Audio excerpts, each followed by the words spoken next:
বন্ধুরা, আজ কথা বলবো এমন একটি মসজিদ নিয়ে যার দেয়ালে লেখা আছে শতাব্দীর পর শতাব্দীর রক্তাক্ত ইতিহাস, যার আমিনায় আজও ঝরছে চোখের জল, যার নাম মসজিদুল আল আকসা।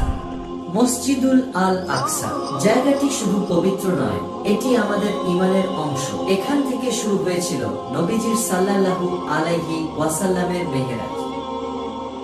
এই মসজিদের প্রতি আমাদের ভালোবাসা হৃদয় থেকে আসে, কিন্তু আজ সেই ভালোবাসার প্রতীকটি যেন বন্দী, যেন কাঁদছে চুপচাপ। প্রতিদিন এই পবিত্র মসজিদে ঢোকার সময় বাধা দেওয়া হয় মুসল্লিদের। প্রতিনিয়ত শিশুর কান্না, মায়ের আর্তনাদে ফিলিস্তিনের বাতাস অভিশাপের ভারী হচ্ছে।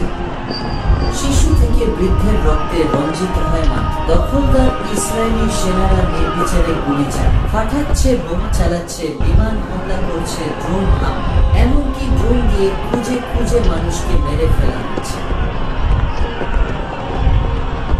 তারপরেও মুসলিম বিশ্ব যেন অন্ধ, তাদের চোখ যেন কিছুই দেখছে না।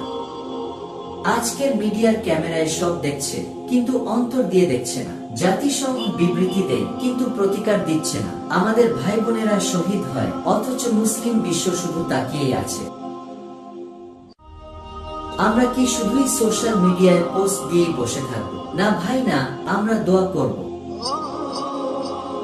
মসজিদুল আল আকসা গল্প জানাবো, আমাদের নতুন প্রজন্মকে শেখাবো এই পবিত্র স্থান শুধু ইট আর পাথরের নয়, এটা আমাদের ঈমানের অংশ। আল আকসা আজও কাঁদছে, আল আকসা ডাকছে, কে আছো আমার জন্য, কে আমার পাশে দাঁড়াবে?